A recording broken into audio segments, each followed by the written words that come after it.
Shalom अलैकुम, अस्सलाम अलैकुम। अल-हक खुदा का नाम है, सच्चाई, द ट्रूथ। और हम हक़ की बात कर रहे हैं यहाँ पर।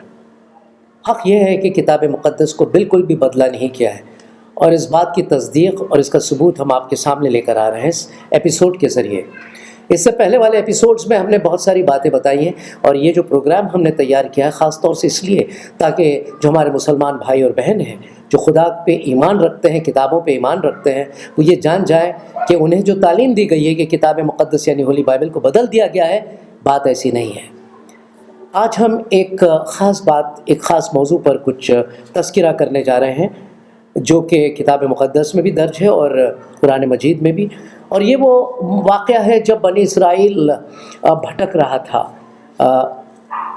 बियाबान में 40 साल के लिए, और भटकते भटकते ऐसा होता है, एक मौका ऐसा आता है कि खुदा जो है, खुदा पाक ज़ाहिर होते हैं।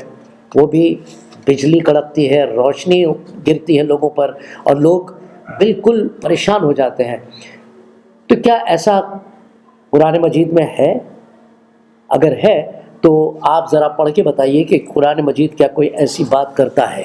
मैं पढ़ रहा हूँ सूरतुल बकर, उसका 55 और 56 आयात। जी। तो 55 आयात में इस तरह से दर्ज है, और जब तुमने मूसा से कहा, मूसा जब तक हम खुदा को सामने ना देख लेंगे तुम पर ईमान नहीं लाएंगे। तो तुमको बिजली ने आ घेरा जी, और तुम देख रहे थे। फिर मौत आ जाने के बाद हमने तुमको असरेनो जिंदा कर दिया ताकि एहसान मानो। जी। और दूसरी आयत दोनों पढ़ दी आपने। तो ये दो आयत जो है कुरान मजीद में यही दर्ज 4 सूरह अन्निसा उसकी 153 में भी यही दर्ज है। जी हाँ, तो वही बात दर्ज है वहाँ पर। वही बात। तो मैं ज़रा किताब मुक़द्दस के हवाले से कुछ आपको बताना चाहता हूँ। जी। जब हम किताब मुक़द्दस खोलते हैं और उसकी जो दूसरी किताब है यानी कि खुरूज पढ़ते हैं, तो वहाँ पर जो 20वां बाब है, 20वें बाब में इस तरह से होता है कि खुदा पाक जो हैं बनी इसराइल से मुखातिब होते हैं। खुदा पाक उतर आए हैं पहाड़ पर, और वहाँ पर उन्होंने अहकाम अशरा यानी जो 10 कमांडमेंट्स के नाम से जो बात मशहूर है वो दी जाती है। और उसके बाद ऐसा होता है कि मैं आपको पढ़ के सुनाता हूँ क्या होता है। मैं पढ़ने जा रहा हूँ, मैं पूरा तो नहीं पढ़ूंगा लेकिन वहाँ से पढ़ूंगा जहाँ पर जिनकी ज़रूरत। जी हाँ जी। खुरूज 20 जो है आपको पूरा पढ़ना चाहिए तो आपकी समझ में आएगी बात, लेकिन मैं पढ़ूंगा 17 आयत से। उससे पहले खुदा जो है आकर नाजिल होता है और लोगों को अहकाम अशरा के बारे में बताता है। 17 तो अपने पढ़ो। 17 के बाद हम आते हैं लोगों का घबरा जाना। 18 से पढ़ते हैं, और सब लोगों ने बादल गरजने और बिजली चमकते और करना की आवाज़ होते और पहाड़ से धुआं उठते देखा। और जब लोगों ने ये देखा तो कांप उठे और दूर खड़े हो गए, और मूसा से कहने लगे, तू ये हमसे बातें किया कर और हम सुन लिया करेंगे, लेकिन खुदा हमसे बातें ना करे, ना तो करे तो ना हो कि हम मर जाएं। जी। मूसा ने लोगों से कहा, तुम डरो मत, क्योंकि खुदा इसलिए आया है कि तुम्हारा इम्तिहान करे और तुमको उसका खौफ हो, ताकि तुम गुनाह ना करो। और वो लोग दूर ही खड़े रहे, और मूसा उस गहरी तारीकी के नज़दीक गया जहाँ पर खुदा था।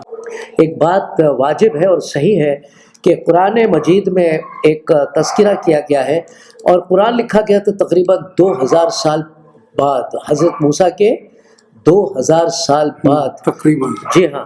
तो इसीलिए कुरान में वो सारी चीज़ें तफसील से बयान नहीं की गई हैं, सिर्फ एक इशारतन एक बात की गई है कि ऐसा ऐसा कुछ हुआ था कि जो बनी इसराइल थी वो घबरा गए थे, डर गए थे, उनको लगा था कि उन पर एक किस्म से मौत तारी हो गई थी। लेकिन यहाँ पर बताया गया है कि वो डर गए थे कि उन पे मौत तारी हो रही है, और वो घबरा गए। वाकई आप और हम अगर गुनहगार हैं तो क्या खुदा के सामने खड़े हो सकते हैं? دیکھیے صاحب، اگر ہم نے کوئی گناہ کیا ہے تو دنیا میں بھی جب پولیس ہمیں پکڑ لیتی ہے یا جج کے سامنے ہمیں حاضر کیا جاتا ہے تو کتنی بری حالت ہوتی ہے انسان کی، ایک مجرم کی.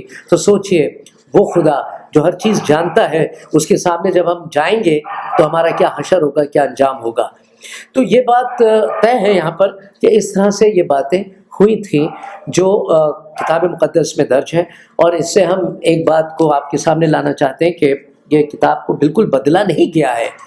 آپ جو یہ گمان میں رہتے ہیں، جی آپ کچھ فرمانا چاہ رہے جی تھے؟ میں یہ فرمانا چاہ رہا ہوں، جب انہوں نے یہ ضد کی جی کہ ہم خدا کو دیکھنا چاہتے ہیں جی اور خداوند اس کوہ طور پر اترے، جی اور اترنے کے بعد جو آوازیں وہاں ہوئی، جب یہاں بادل چھاتا ہے اور بجلی گرجتی ہے، چمکتی ہے، تو کتنا ہیبت ناک منظر جی ہوتا ہے. جی بے شک. اچھے اچھے لوگ گھبرا جاتے ہیں اور چھپنے کی کوشش کرتے ہیں. میرے کہنا چاہیے ایک آواز یاد ہے آج تک. ایک دفعہ 1992 میں ایک زلزلہ آیا تھا اور جس کا سینٹر جو تھا اتراکھنڈ میں تھا. جی تو یہ سمجھ لیجئے اس کی جو آواز تھی رات کو، وہ سائیں سائیں کی اتنی ہیبت ناک تھی کہ دل دہل رہے تھے لوگوں کے. جی لوگوں میں چلاہٹ، لوگ چلانے لگے. اچھا آپ وہاں موجود تھے؟ جی میں موجود تھا. بچے چلا کے رونے لگے. میرے خود کے بچے سارے میرے ساتھ نکل کے چپٹ کے گھر سے باہر نکل گئے. تو یہ حالت ہوتی ہے. اور وہاں تو پھر خدا آمنے سامنے موجود ہے، تو کیسے لوگ گھبرا گئے ہوں گے. جی جی تو گھبرانے کا مطلب ہی یہ ہے کہ خدا سے ہمیں گھبرانا ہے، اس کا خوف ماننا ہے اور اس کی حضوری میں اس کی عبادت کرنی ہے. تو جی بالکل، اور گناہ سے بچنا ہے ہمیں. مسیح نے ایک بات کہی، جب اس وقت بھی لوگوں نے کہا، مسیح کے شاگردوں نے کہا کہ ہمیں خدا کو دکھا. مسیح نے کہا جس نے مجھے دیکھا اس نے خدا کو دیکھا. جی ہاں، فرمایا انہوں نے بالکل صاف صاف کہ کیا اتنے سالوں سے تم میرے ساتھ ہو، کہ اب تک تم نے خدا کو نہیں پہچانا، خدا کو نہیں جانا، کیسا ہے خدا. تو یہ وہ بات ہے. خیر، یہ ایک بہت ہی اچھی بات ہے کہ آپ لوگ اس پروگرام کو دیکھتے ہیں، اور میں چاہتا ہوں کہ اس پروگرام پر آپ غور فرمائیں اور اپنی طرف سے بھی مطالعہ کریں. جا کر میں اپنے مسلمان بھائیوں اور بہنوں سے مخاطب ہوں اس وقت. میں چاہتا ہوں کہ وہ ضرور کتاب مقدس کا مطالعہ کریں، خود جانیں کہ حقیقت کیا ہے اور الحق کون ہے. وقت ختم ہو گیا ہے تو ہم آپ سے اجازت چاہتے ہیں. اگلے ایپیسوڈ میں ہم کچھ اور خاص باتیں لے کر آپ کے سامنے حاضر ہوں گے. تب تک کے لیے اجازت دیجیے. خدا حافظ. خدا حافظ.